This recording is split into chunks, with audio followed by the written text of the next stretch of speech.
এরপর বললেন ওয়া ইলাস সামাই কাইফা রুফিআত, ওরা কি আকাশের দিকে তাকায় না কিভাবে খুঁটি ছাড়া আকাশকে আমি বানিয়েছি। আপনারা যখন বিমানে চড়েন তখন কি শুধু ভিডিও করতে থাকেন নাকি, মেঘের ভিডিও, আকাশের ভিডিও? তখন তাকাবেন আকাশের দিকে, সুবহানাল্লাহ, কিভাবে আল্লাহ আকাশকে তৈরি করেছেন।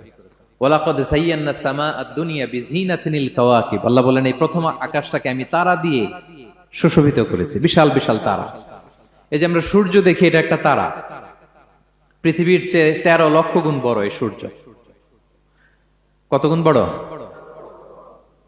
বলে ফেললাম হুট করে মুখ দিয়ে, কিন্তু কল্পনা করতে পারতেছি।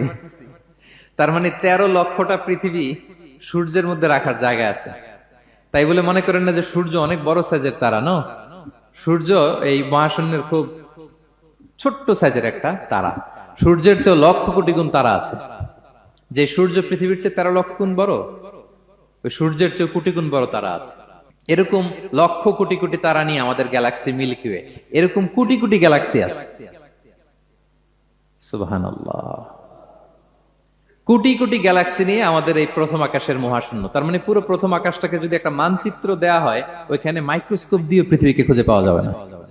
আই রিপিট, পুরো প্রথম আকাশটাকে যদি একটা বড় মানচিত্র বানানো হয়, আমরা যে পৃথিবীতে আছি মাইক্রোস্কোপ দিয়েও এটাকে খুঁজে পাওয়া যাবে না।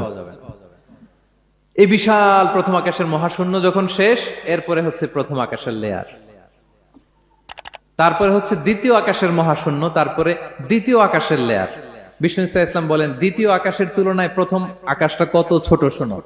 সাহারা মরুভূমির মধ্যে যদি তোমার হাতের আংটি ছুঁড়ে ফেলে দাও, পুরো মরুভূমির